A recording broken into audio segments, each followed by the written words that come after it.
My name is Sunday Matthew Afolalu, aka Alaye Olodumare, the producer, the director, and the writer of this great movie titled AYANMO, The Destiny, presented by the students of Eyemote Comprehensive High School in Iyin Ekiti under the supervision of the school principal, Barrister Abiodun Olugbenga Ogutoye.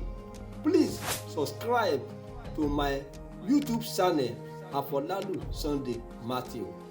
Note that you are promoting the good image of the school and the good image of the students as you are subscribing. Please subscribe. May God bless you. Happy viewing. Thank you. Bye bye.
Good day to you, students.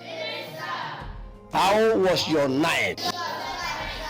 Last week, you told me I should tell you a story, but I didn't have time. So today, I'm here for you.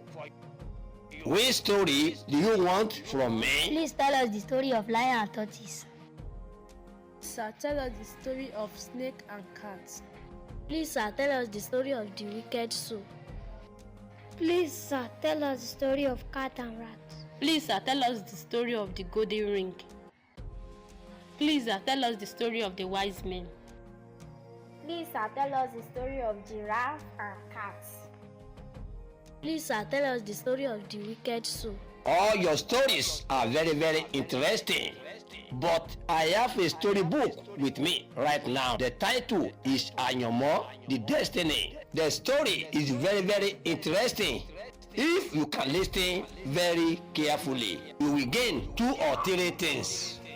This is the story. I want to tell you the story of a kingdom where 2 heroes were fighting because they wanted to marry the princess Adesewa.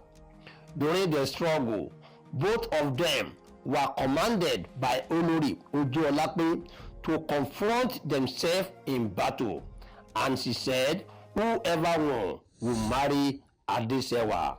Eventually, the 2 heroes were sent to Ariri Forest, the harbor of all evil spirits.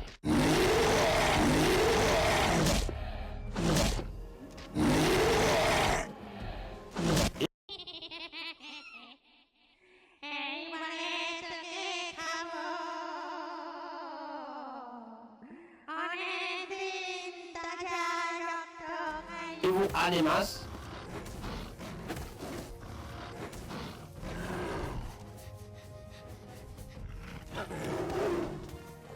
evil rivers, evil trees, and so on, climbing mysterious mountain, seeking for an ancient bed.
àyànmọ́ ni kádàrá ohun tí a bá yàn là ń dà láyé ó dá mi lójú gbogbo wa la mọ̀ bẹ́ẹ̀. ohun tó lágbára ni ẹ̀dá ọmọ ìgbà tí ó kúnlẹ̀ tó yàn pín ẹni bá délé ayé tó jọba àyànmọ́ tirẹ̀ náà ni ẹni bá délé ayé tó níyàwó tó bí ọmọ àyànmọ́ tirẹ̀ náà ni ìwọ tó wá délé ayé tí ò lówó tí ò lọ́lá bí o bá ṣe kìtàkìtà nílé ayé tó bá jẹ́ wípé òní lówó bẹ́ẹ̀ náà ni òní ni àyànmọ́ kì í ta ko ènìyàn láyé ohun tí ẹ̀dá bá yàn ló yàn àyànmọ́ ni kádàrá o kádàrá táyé kòjọ ti kẹ́hìndé kádàrá ìdòwú kòjọ tàlàbà kádàrá ọkọ kòjọ tìyàwó ni mo fẹ́ kó yé gbogbo wa àyànmọ́ ni kádàrá ohun tí a bá yàn là ń dà olówó láyé iṣẹ́ àyànmọ́ ni obìmọ láyé iṣẹ́ àyànmọ́ ni onímọ́tò ọ̀rá kọ́bìgìnì láyé iṣẹ́ àyànmọ́ náà ni ó jẹ́ olórí iṣẹ́ àyànmọ́ náà ni ọláyà obìmọ iṣẹ́ àyànmọ́ náà ni àyànmọ́ ni kádàrá ẹ jẹ́ kí gbogbo wa mọ̀ lọ́kàn olúwa wọ́n mi palẹ̀ kí o tún mi mọ́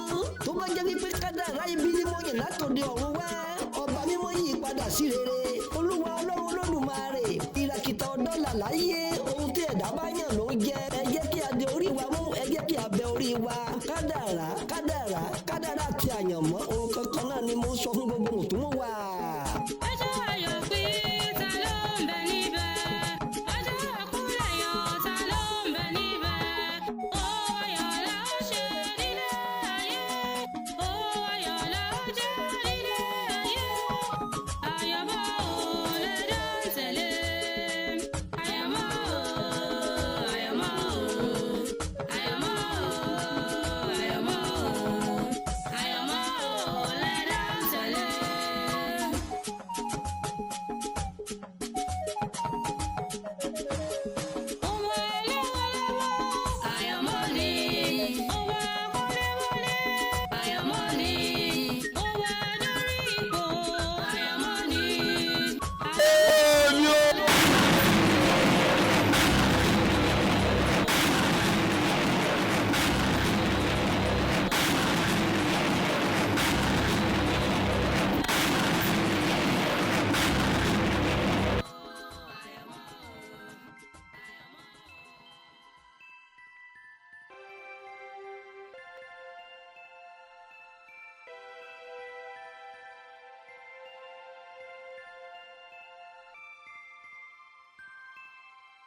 The Olori was given a mandate to rule over the kingdom. The king of Ayeto kingdom had been on a journey few days ago. Olori Ojuolape was restless in looking for her daughter Adesewa. ọmọ sọmọ inú ìyọlé ayé lẹ́nu tí èsì ọmọ inú ò dáwọ́ kalẹ̀ láàrin mi àti kábíyèsí báyìí. gẹ́gẹ́ bó sì ti mọ̀ pé kábíyèsí lọ́rìn àjò àròkọ ẹlẹ́kẹ̀ẹ́ta rèé o kábíyèsí ó pa ọmọ ìmọ̀kọ wálé yí ọkọ kò rí mú wálé èyí tó kò rí ṣe ọ̀dọ̀ omi funfun sáá yóò lọ́mọ ìjòkó sí omi funfun tá a mọ́lé rẹ̀ tá a mọ̀ náà níbo ní àti bẹ̀rẹ̀ gbogbo èyí bẹ́ẹ̀ bọ̀ ṣé kẹwàá ìwọ́dùmọ̀ ń lọ sí odò báyìí odò ayaba yìí ní sáá lọ́dọ̀ mi fún nǹkan ẹ máa sọ ọmọ iná yọ ní ayé lẹ́nu mi o àbí kí ni kí n ṣe gan egun gbọ́ ọmọ rí ọmọ òfurá hàn tí èso mi fún tán ní òbá nǹkan odò báyìí.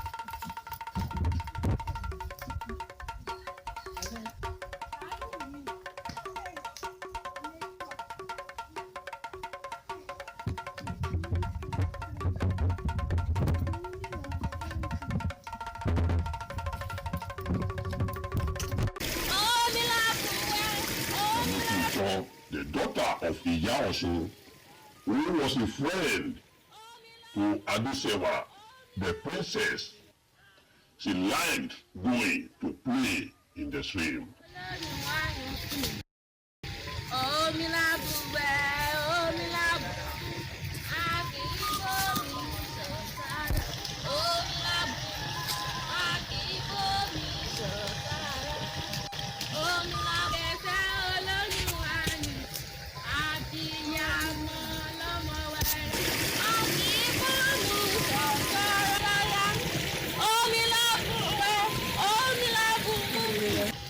Adesewa heard her friend Omifuntan singing and she ran joyfully to meet her. àwọn náà tún jáde lọ́balọ́ba Alaye náà ni mò ń gbé ìyá mi rẹ̀ ń kọ́ àwọn ń bẹ lábẹ́ àní bẹ́ẹ̀ ni ọ̀rẹ́ mi níbo lọ ń lọ. ìyá mi rẹ̀ ló fẹ́ mi lẹ́sẹ̀. kí ló ń ṣe nígbà yìí. ilé ti fún mi ni mo ní wá ṣeré díẹ̀ ni. èyí náà ọ̀dà ohun ẹ tí mo gbọ́dọ̀ yẹ kí n ṣe mọ̀ bọ̀ ń rà. ó sí ọ̀rẹ́ mi. mo jẹ́ kí wọ́n mọ lọ yá mi àti mọ retí. ó dà ọ̀ bá ń kí ìyá mi rẹ̀ ó ṣe ọ̀rẹ́ mi. bẹ́ẹ̀ ń ṣeré díẹ̀ kí n tó wá mọ́ ọ lọ. onílábùn.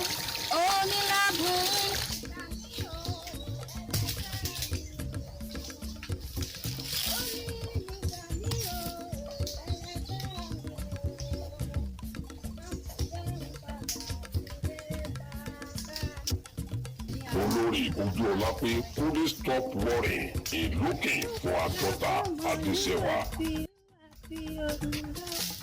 Adesewa. Ìyá mi. Ń bọ̀ lọ tí ń bọ̀. Àmọ́ mi lọ sọ́dọ̀ omi fún tán ní etí òde. Adesewa. Àtàkì gàlẹ́gàlẹ́ rẹ̀ pọ̀ jù o. Ọmọ ẹ̀mọ́ bínú. Adesewa. Èsì wọ̀ lọ́ọ́ pa mí. Ọ̀dọ̀ omi fún tán ló ti ń bọ̀. Bẹ́ẹ̀ ni mo fẹ́ lọ rẹjú díẹ̀ nìyá. Adesewa fẹ́ lọ rẹjú lọ́dọ̀ omi fún tán. Tó o sì mọ̀ pé ẹ̀gbọ́n náà kan ṣoṣo ní ọ̀tọ̀ lọ ṣeré tí omi Adesewa. Ọmọ ẹ̀mọ́ bínú. Wo àánú rẹ̀ ṣe mí. Wo ọ nípa mi ṣe wọ̀ lọ́ọ́ dáwọ́ sáyìn mi àti kábíyèsí àròpọ̀ ẹlẹ́kẹ̀ẹ́ta rẹ̀ o. Adesewa orú ọkọ wo lọ fẹ́fẹ́.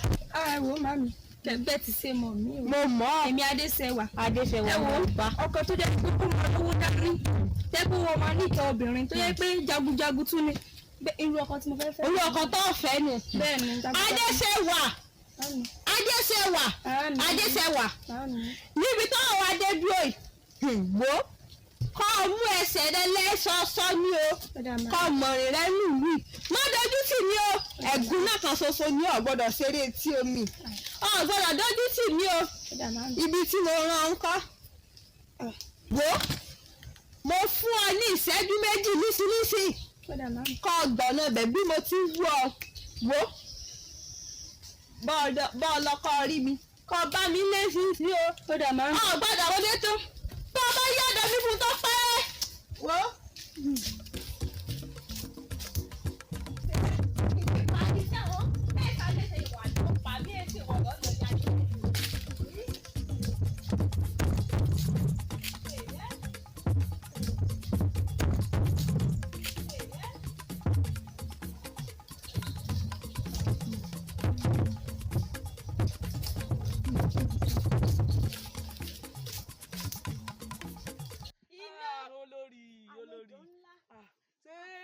Finaja wanted to marry Adesewa, he then bribed Olori with huge amount of money so that she would dance to his tune.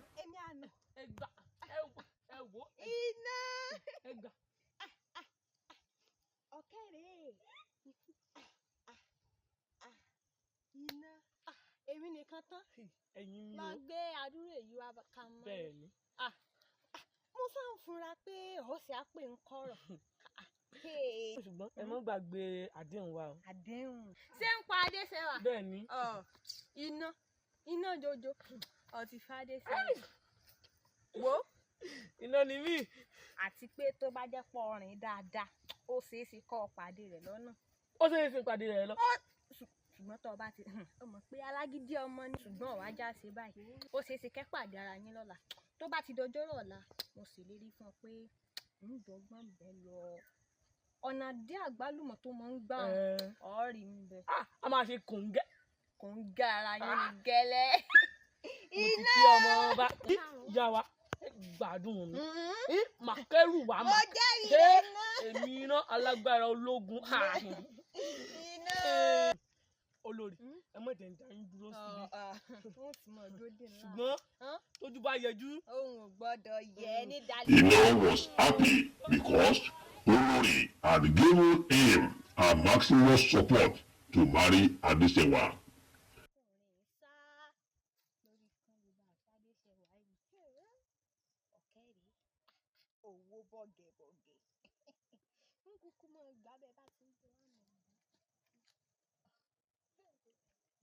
Adéṣẹ́wà létí kankan kí n wí kò ní gbá kí n sọ kò kúkú ní gbá Adéṣẹ́wà ń lè fi yìí ó dá o ní ọmọ lọ pàdé kó mọ dáńdú.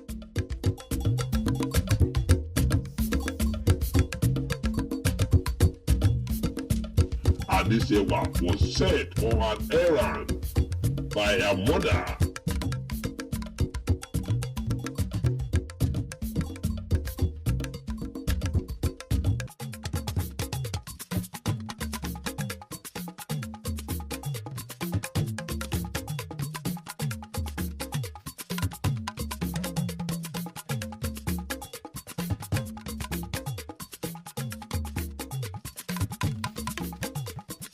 Ina met her on the way.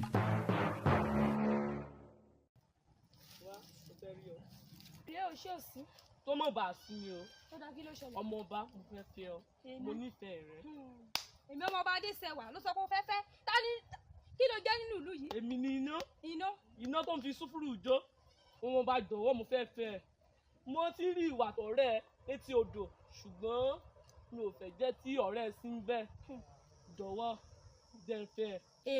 Èmi sí ìwọ ìyìn lè fẹ́ ọ bẹ́ẹ̀ ni mo sọ pé ó lè ìyìn lè fẹ́ ọ torí irú rẹ kọ́ ni mo fẹ́ lọ́kọ. Iná ni mí jagunjagun sì ni mí tí máa kọlu igbó tó máa mì títí gbá mi títí tí máa kọlu ìlú wá gbé èmi ni náà.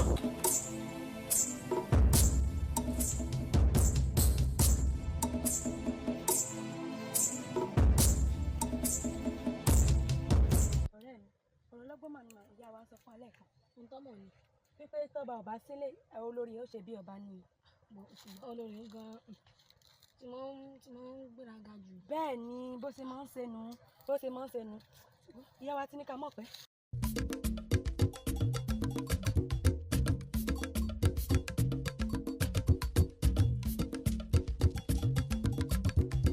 Ìjọ̀wọ́ èmi náà balógun ni mí ológun tó ń jagun ni mí Fẹ́mi ẹ lè kí mi ni. Oríṣiríṣi. Èmi náà ló bá sọ̀rọ̀ bá yẹ.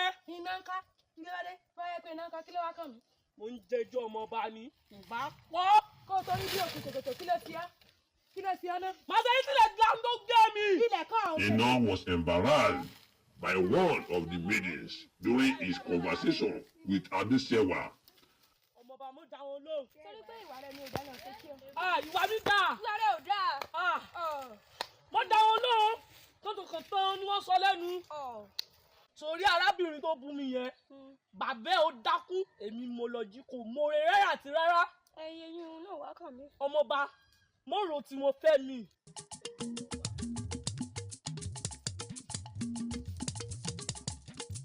Ojogbemi was on his way and he met Ino and Adesewa discussing, and he too wanted to do Adesewa long time ago.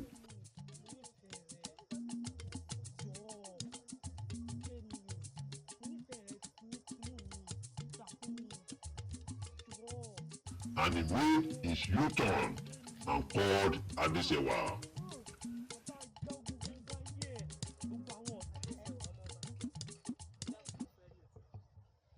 ojúdùn ẹni orí pé mò ń bá Adéṣẹwà ọmọọba sọ̀rọ̀ lọ́wọ́ ni. iná mi bá tiẹ̀ wá Adéṣẹwà ni mo fẹ́ rí. iná jẹ́ lọ rí àmọ́ àsìmọ́ tó fẹ́ sọ. mọ̀ pẹ́ o ń bẹ sọ̀rọ̀ lọ́wọ́. ẹ ǹlẹ́ o èmi ò ṣe sí nǹkan. orúkọ mi ni Òjò. mo ti ń rò ó lọ́kàn mi tipẹ́ bóun ní kí n fi ẹ́ ṣe aya gẹ́gẹ́ bí orúkọ mi Òjò tí òjò bá rọ̀ ara gbogbo èèyàn máa tutù. oníwà ìrẹ̀lẹ̀ ni mí kí orí iná tó ń bá sọ̀rọ̀ yẹn ara ẹ̀ gbóná iná ò lè fẹ́ ọ. kí lẹ̀ ń bára yín sọ. iná farabalẹ̀ mọ̀ bọ́yà yìí. ìwọ Òjò o fẹ́ bá mi dùyàwó. ara tí n sì sọ lélẹ́yìí o. ṣé èmi ló bá ń ta àwọn farabalẹ̀ bí èmi ni ó fẹ́ èmi ni ó fẹ́. padà èmi ni ọmọọba máa fẹ́. ẹ wo ẹ̀yin ọ̀rọ̀ yìí ò tí ì tó já. ẹ wá mọ́ ọ lọ ìmọ̀ ronú sí ẹ wá mọ́ ọ lọ. bá mi kí olórí àmọ́ ríra. ikú ló lọ fún ni nípa sísẹ ni àjọ máa tẹsẹ̀ bọ́ sọ̀tọ̀ kan náà èmi ọmọọba ló máa fẹ́ iná. ọ̀nà tí wàá pín sí méjì báyìí o iná àti Òjò wọ́n lérí mọ́ra wọn torí èmi ọmọọba Adéṣẹwà kálọ̀ ti ṣe èmi yóò má ti ṣe ara rẹ̀ nínú nǹkan tí ì ṣe sí.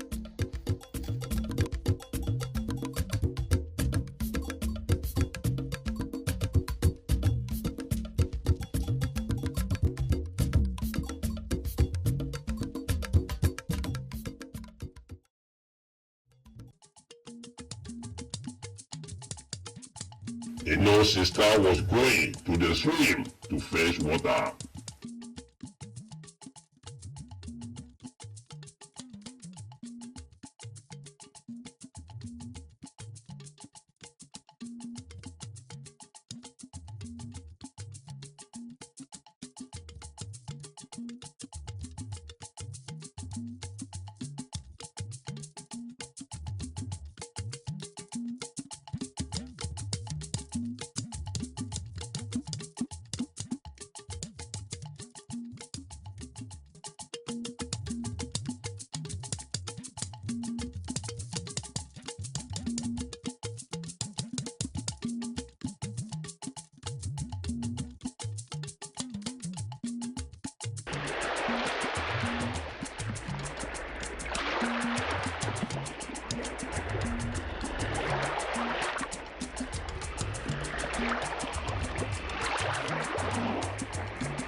kúlẹ̀ o ẹ̀gbọ́n mi ẹ̀gbọ́n mi ẹ̀gbọ́n mi.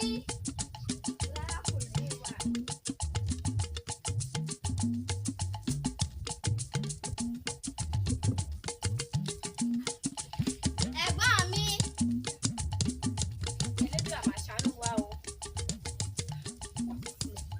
ẹ̀gbọ́n mi. ẹ̀gbọ́n mi. ẹ̀gbọ́n mi. ẹ̀gbọ́n mi. Enoch was not happy with Ojo, and he was planning to confront him in battle. ẹ̀gbọ́n mi.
mo sún ìdẹ̀síwájú mi tí màá tó torí àbúrò mi ọ̀rọ̀ kú inú bí mi òjò ọ̀dọ̀ mi tuntun ni èyí oorun báyìí kò mọ̀ tí ì jí o ìhàn ní ó bá ọ̀rọ̀ lájọ́ ń sọ lọ tá àti ìparí rẹ̀ yìí o ilé làpò tí ń jòkó dè jí ìhàn ní ó bá.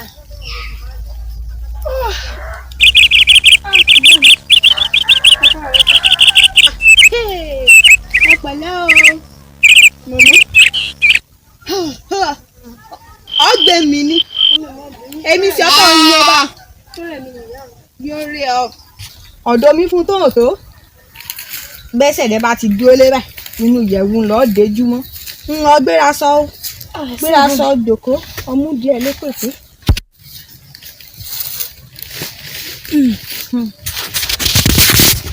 pẹ̀lẹ́ o bó lọ́rọ̀ aṣọ ti wá. Mami mo bínú. Àná mi sọ pé wọ́n bá mi sọ̀rọ̀. Àmọ́ torí ó rẹ̀ mí. Sọ́ọ̀lá gini. Ọpọ́n mi. Ọrọ̀kọ. Ọkọ ebè àbí. Òṣìṣẹ́ tẹ gbé rán mi. Èmi jórí ọ o. Ọ̀fẹ́ ra kù.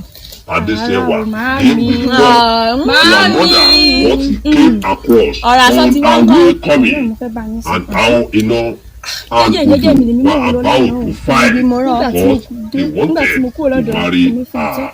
Mo jẹ́ kí n mọ̀ bọ̀ láàfin. Mo bá rí àwọn arákùnrin méjì kan o. Ìkan jẹ́ iná, ìkan jẹ́ òjò. Bí eré lèmi tiẹ̀ ti kà sí, èmi tiẹ̀ ti ń lọ o. Ní iná bá wa bá mi. Iná.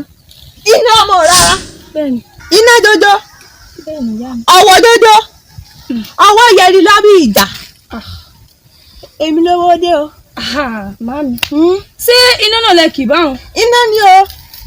ó dáa nǹkan tó wí fún mi ni wípé ó ní òun nífẹ̀ẹ́ mi.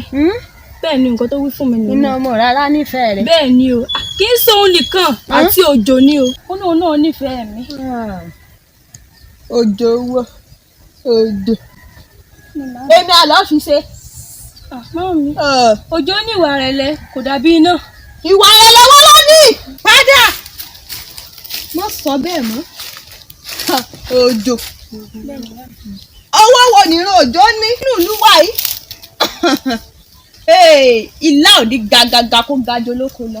àwọn màámi ṣébí mi ní yàn pín ara mi. ìwọ lọ yàn pín ara rẹ. bẹ́ẹ̀ ni màámi mi ni mo mẹ́ni sí ìfẹ́. ó máa kọ́sẹ̀ jáyé ara rẹ àbí gàlégàlé rẹ ti ń pọ̀ jù. àbó òrí ká wí fún yàn tó kẹ́ni á gbọ́ ká sọ̀rọ̀ fún yàn tó kẹ́ni ó gbà. ọtí lọ ń yóò fẹ́ pẹ̀lú òjò àbí. ara ò màámi. ẹ ti lọ ń pàdé ara yín. ara ó tì o. ó tì o. bẹ́ẹ̀ ni màámi. kí wàá ní gbogbo èyí tó ń bá ń sọ. iná. màámi ẹ má jẹun sọ̀rọ̀ mọ́. wo ọmọ yìí gbọ́ ọ́fí ọkọ̀ iná ni ó ṣáájú orí rẹ̀. ara ò màámi ilé fẹ́ náà.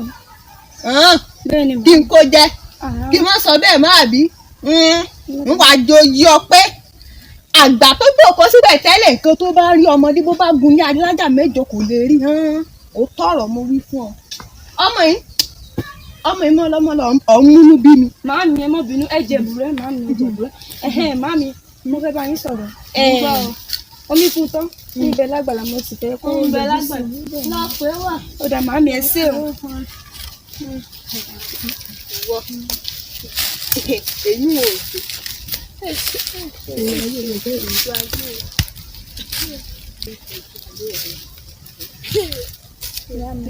omi fún tán ọmọ kú ọjọ́ gbọ̀ngbọ̀n dáadáa wo ara le koko lára le bí ọ̀tá ọkùn. ìyàwó tó ń tẹ fàdúrò.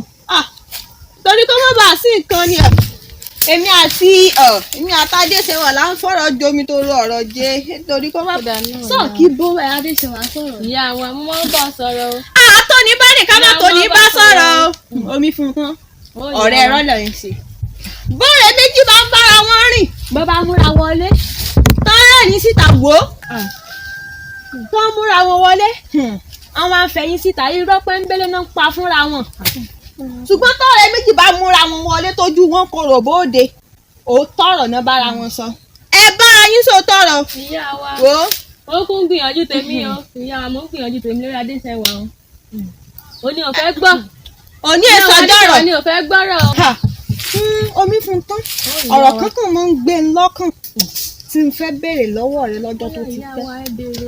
ọmọ ta ni ó ń lù lù wa yìí. ìyá wa ọmọ ìyá tó ń ta ògì lódò àbà yẹn ni ó ní ìyá mi. Yèyí Ọ̀ṣun ọmọ Yèyí Ọ̀ṣun ni ọ́ jáde lọ́gbọ́n ẹja ńlá tí ń yalu mi ọlọ́wọ́ arọ́ ẹlẹ́sẹ̀ ògbè ọmọ yọyọ nílé alákejì ẹsẹ̀ ìyá wa ọmọ Yèyí Ọ̀ṣun ni ọ́ ọmọ yọyọ nílé alákejì ìyá wa ẹsẹ̀ ọlọ́wọ́ arọ́ ẹlẹ́sẹ̀ ògbè èmi náà ìyá wa ẹsẹ̀. ọ̀sẹ̀ mi omi fún tá o ọ̀sẹ̀ tó dùn mí èmi ni ó ṣe o. látọjọ́ tí mo ti mọ̀ ọ́ àti wọn náà dé ìyá wa ìyá wa ìyá wa ẹgbà orí adé ó gbé ọ ìyá rẹ ṣe ń lóore rí ìyá rẹ ò ń ṣèyàn burúkú bí ìyá mi ṣe máa ń ṣe sí òun o lọ́pẹ́lọpẹ́ ìyá rẹ lára mi nígbà tí mo bí ìdí àbí wọn lọmọdé ẹjọ́ sí tí Yèyí Ọ̀ṣun ń wẹ̀ àwẹ̀dẹ̀ kan lọ́mọ tó wẹ̀ mọ́. bọ́rọ̀ bá rí bá bó bá rí bákan náà ó ní bá a ti mọ̀ ọ́n sí. ṣé ìyá rẹ̀ sì ń bẹnu àbá yìí. ń bẹnu àbá ń bẹ lódò àbá.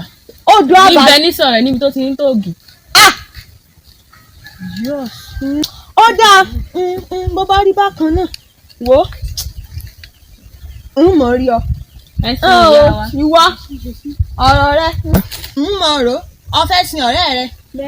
ẹ tẹ̀léra yín lọ. ẹ ṣe ìyá wa. omi fún tán. ó dà ìyá wa. ọ̀ ní tẹ́ aṣọ yìí ò ní fàyà. ó dà. ẹ ṣe wọn. omi fún tán. ọ̀rẹ́ mi. ìyá mi mọ̀ ní ìmọ̀. ìmọ̀ náà. bí ìyá rẹ ṣe dárúkọ pé ìyá mi ṣe olórí yẹn ló kà mí lórí. ó mú nǹkan omi fún tán. bí n gbẹ̀yìn tí ẹgbẹ́ kan bọ́ọ̀ ní ti sọ̀rọ̀ adéṣẹ́wọ̀ ilédùn àmọ́ kan mọ̀ sí àbí. kò sí wàhálà ṣèbádìí ayé ni ó yẹ ni ó pamọ́ ó yẹ ni mẹ́ta ó pamọ́ mẹ́ta ìkóríta mẹ́ta lọ̀rọ̀ ayé parí sí kò sí wàhálà ó ní bá a ṣe ṣe jẹ́ ń lọ pàdé tí mo fẹ́ lọ bí bàbá dé pàdé mi. ọ̀rẹ́ mi ṣé o gbọ́ bó ṣe ń lọ nínú ìlú wa yìí. báwo ló ti ṣe ń lọ o. ẹ̀gbọ́n mi àtẹ̀gbọ́n rẹ̀ wọ́n jà torí ọmọ ọba. ọmọ kankan tá a ní náà ni. ṣé eléyìí tó yẹ pé kò níwájú kò lẹ́yìn làwọn alágbára méjì àwọn odidi akọni méjì tó yẹ pé tó bá lọ wẹ̀ lódò báyìí tí gbogbo ọmọge ò mọ̀ yọwọ́ ọ̀sẹ̀ tó wá ń torí ẹ̀jà lórí. ẹ̀gbọ́n mi ò pọ̀ lọ́pọ̀lọ́ kọ́bọ̀kọ́bọ̀ ẹ̀gbọ́n mi wá lọ lérí kò wá pa ẹ̀gbọ́n rẹ̀. torí eléyìí náà tó bá para wọn dà. ìyá mi rán mi lómi n bá dé láti odò n bá rí ẹ̀gbọ́n mi tó ń lérí tó ń léka kó wá pa ẹ̀gbọ́n rẹ̀. torí ọmọọba náà ni o torí ọmọọba yìí náà ni torí ọmọọba yìí ni. ṣé lóòótọ́? bẹ́ẹ̀ ni ọ̀rẹ́ mi. ṣé ọmọọba yìí lè tó pé tí n bá rí táwọn méjèèjì bá jọ ń lọ igba ọkùnrin yóò sì mọ̀ pé mi kò tí ì lè ṣe èyí tí ó sọ pé ọmọọba wa ń bí eléyìí tó yan dẹ̀rẹ̀ gan-an kí ló ń jà fún. bẹ́ẹ̀ ẹ̀gbọ́n rẹ sọ̀rọ̀ o. èmi náà bá wọn. bẹ́ẹ̀ ẹ̀gbọ́n rẹ sọ̀rọ̀ o. ìkọ̀kọ̀ olúbọ̀ ṣẹ̀gbọ́n mi o. ìkọ̀kọ̀ náà gbúdọ̀ ṣẹ̀gbọ́n tèmi. bẹ́ẹ̀ ẹ̀gbọ́n rẹ sọ̀rọ̀.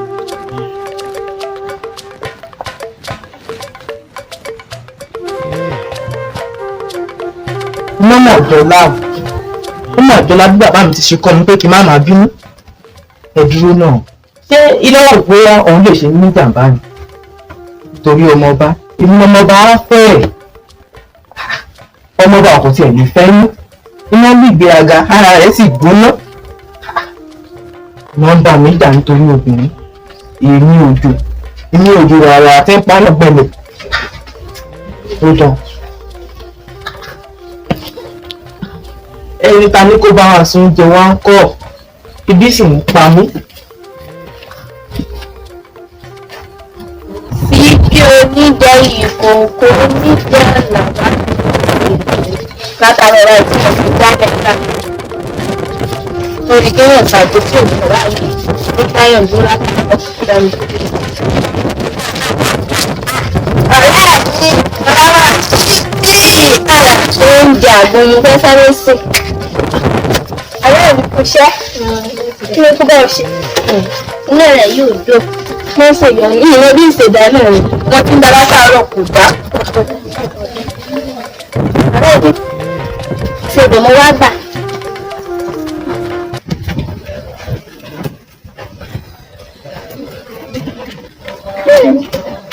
ọ̀rẹ́ mi àmọ̀ pé ọ̀rẹ́ mi yóò gbà ṣèdè mi. kò kí lè ẹgbẹ́ mi mọ̀ pé látò ń rọ̀ tí mo fi ní pé bá a sún oúnjẹ àgbèrè gbóná ṣé àgbo ní ìmọ̀ àjẹun lójú ọyá àfíà bí àgbọn gbogbo òde ní kó bá a sún oúnjẹ tí ń jẹ. ẹgbẹ́ mi ẹ̀ṣẹ̀ jẹ́ ọ̀rẹ́ mi ti sẹ́gbẹ́ mo ṣàkíyèsí ìjọkan nípa wọn. láti bí ọjọ́ mẹ́ta yìí inú yóò dùn. kí ló ṣẹlẹ̀ sí inú yóò dùn? ọ̀nà tó wá wà fẹ́. Kristi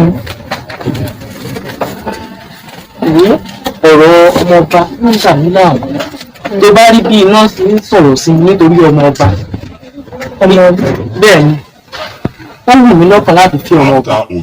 had narrated the reason behind his sadness to his sister Amokwe. Amokwe then promised that she would support his brother to the extent that Princess Asisewa married. èmi náà ti ń rò pé tẹ bá fẹ́ mọ bá iyì náà ní fún mi láàrin ìlú. ó dáa o màá sa gbogbo agbára tó bá wà ní ìkápá mi láti rí dájú pé ẹ fẹ́ ọmọọba bí lè ṣe jẹ́ mo fẹ́ lọ ṣe é sí ẹ fọkàn balẹ̀ ẹ ti fẹ́ ọmọọba ẹ lọ́wọ́ náà. iná ó gbà láàrin mi àti ìṣẹ̀lẹ̀ ìdáhùn fún mi.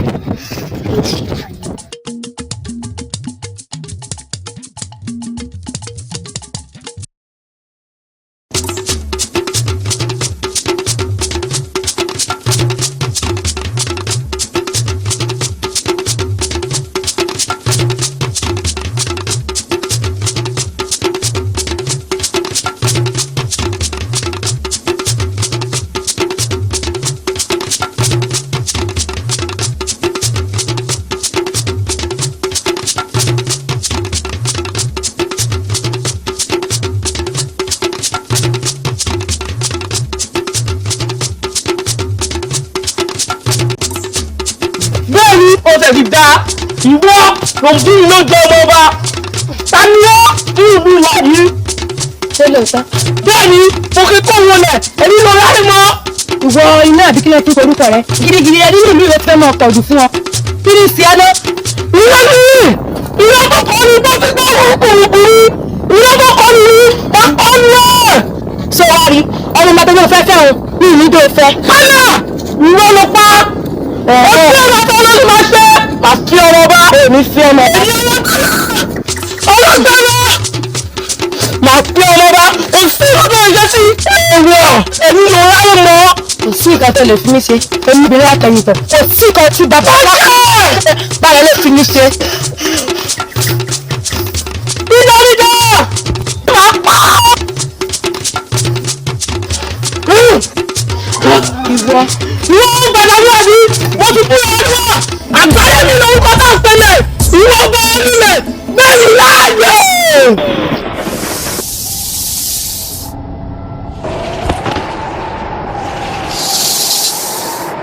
wá kí ní burúkú ó yẹ ọmọ rẹ̀ síbi tó ti bá.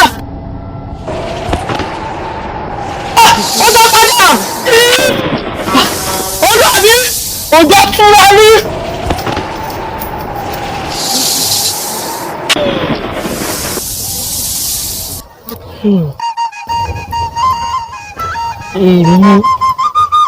After Ina had been embarrassed by Aduke, he sat down thinking and talking to himself.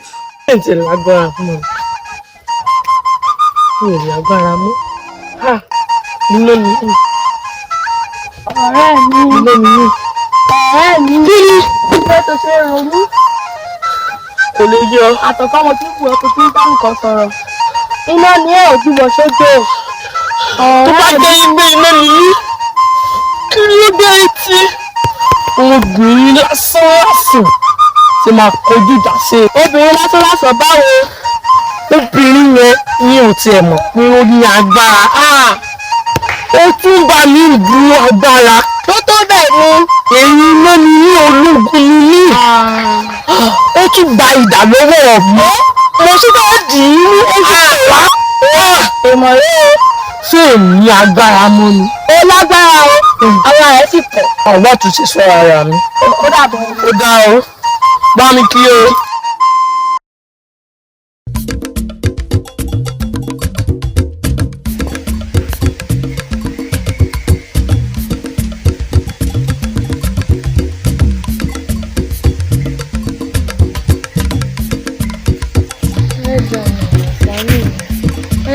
àtìgbà tí ẹ̀gbọ́n mi ti jẹ́ ọ̀rọ̀ náà àti ẹ̀gbọ́n mi ti ṣẹlẹ̀ yí báyìí ẹ̀gbọ́n mi ò jẹ́ kankan kí ni í ṣe báyìí ẹ̀gbọ́n mi yí báyìí ìfẹ́ àwọn bàyí dàrún pé mo yí lórí látọjọ́ ọjọ́ yí báyìí ẹ̀gbọ́n mi ò jẹ́ kankan báyìí ẹ̀gbọ́n mi ò ní jẹ́ àjẹsẹ̀wà pọ̀ ká mọ̀ tiẹ̀ fi rẹ́ àmọ́ ìfẹ́ náà kí ni ìwọ̀n rà sí báyìí ẹ̀gbọ́n mi ò jẹun tí ò ní para rẹ̀ báyìí.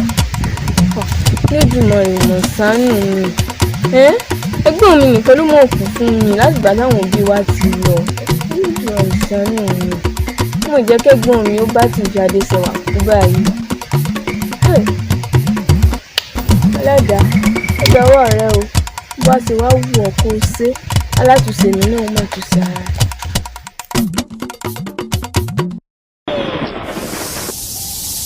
èmi wá ní yọ tí wọ́n ronú. Ìdílé, mo ní èrè kankan. Mò ń gbọ́. Tí èmi agbára mọ́ ni. Lọ́dọ̀ tèmi ó lágbára. Agbára ni ọ̀ṣọ́ ti gbàgbé ni. Ogun alára ò bá wọn dá. Ìwọ ló borí wọn níbẹ̀. Ogun ajérò ó bá wọn dá. Ìwọ ló borí wọn níbẹ̀. Ọmọ ènìyàn lásán wọ́n fẹ́ gbájà tó ń bè náà ní pé tó lágbára mọ́ ni. Agbára bẹ náà rẹ̀.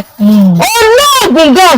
Mo mú iná ní iná ni ọ́. Mo sì ní agbára. Wọn ò gbúdọ̀ fojú di ọ́ nítorí ẹni bá fojú di ọ́ fojú di kú. Iná ni ní. Mo mọ̀. Ṣùgbọ́n obìnrin lásán ó máa gbá àwò lára mi. Ó tún gba ìdà. Wo má nìkan mo rí ọ ná. O ṣeun.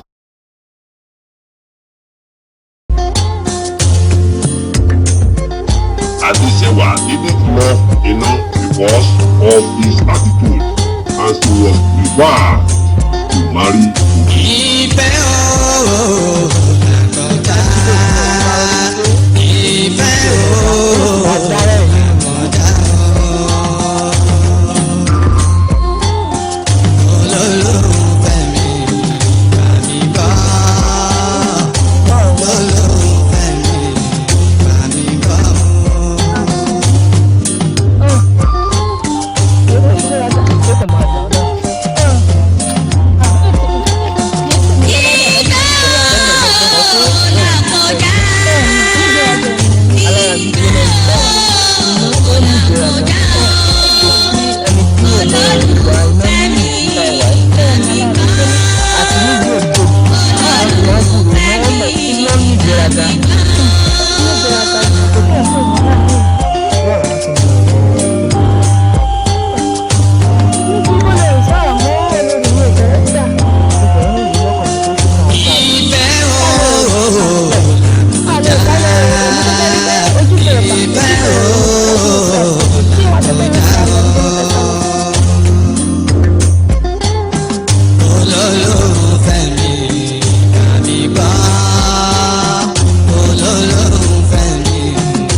Saw Ojo and Adesewa discussing and she ran quickly to report what he saw to her brother. Bóyá tó bá ti da ọ̀gá ní Bá a kí àmì rẹ̀ wọ̀.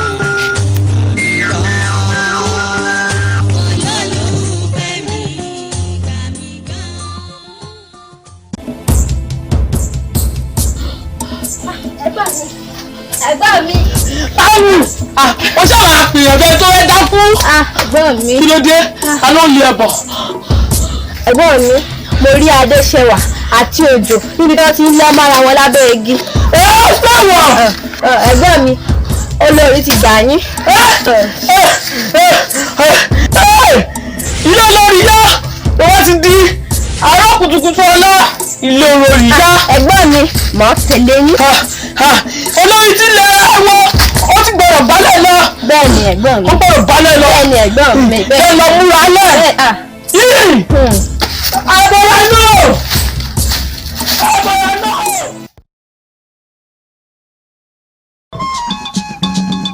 Adesewa with her servant was going to visit Omifuto in her house.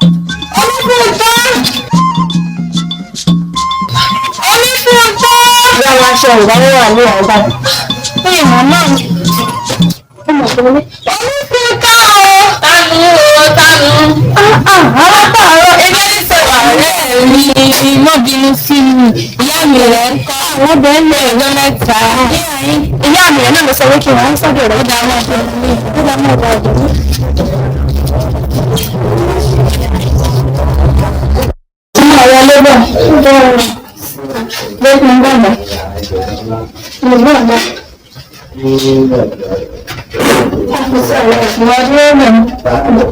Kí ni jíjẹ kí ni mímu? Wọ́n sọ̀rọ̀ àti ìmúpẹ́pẹ́ ní àná. Báwo ni ìyá mi rẹ̀ ń kọ́ sára lè kókó? Pẹ̀lú ọ̀rẹ́ mi. Ṣé kò sí àwọn àrí ẹ̀? Kò sí ìrora kìlógún lọ́sàn-án àbẹ́ mi. Ọmọ tó kí wọ́n kí o torí àwọn ìrẹsẹ̀ mú púpọ̀ sí ọ̀rẹ́ mi. Ọ̀rẹ́ mi tó ṣe é ṣe ọ̀rọ̀ náà. Ilé dákọ́ ìgbéraga àbí kí ìwúlò wọn lè ṣe wọ́n ní rárá ṣọ́rọ̀ ìwọ́n tẹ̀lé sọ pé ìwọ́n máa ní ìgbéraga.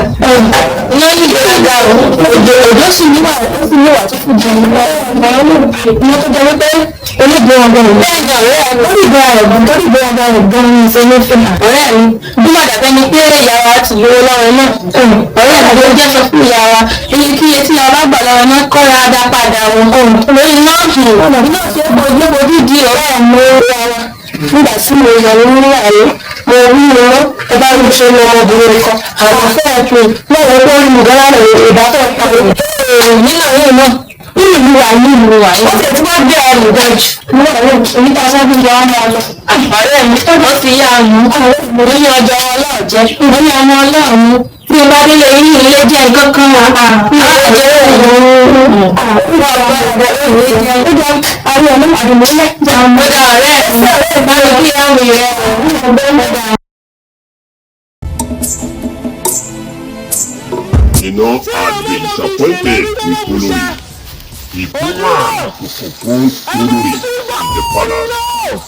He went to his shrine and called Ebora Otuino, the spirit living in the fire, to follow him spiritually. No one could see Ebora Otuino except Enoch himself.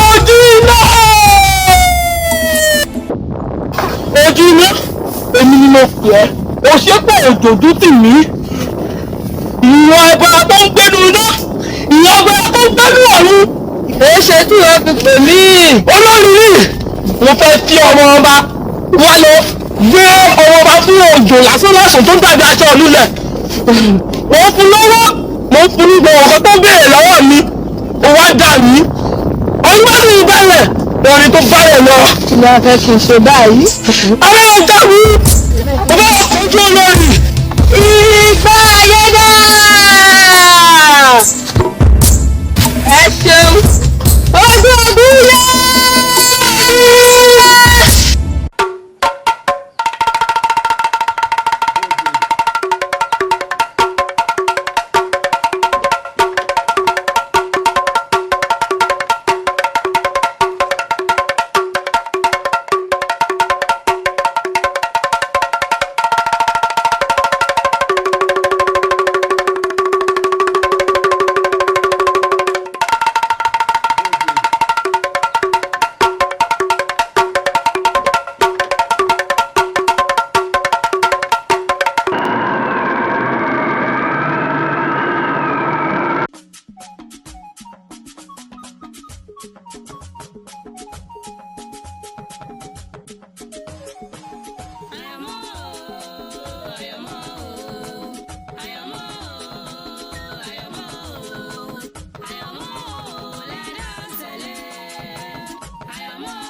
gbogbo wa mú látòdé ọ̀run wá sílé ayé gbogbo.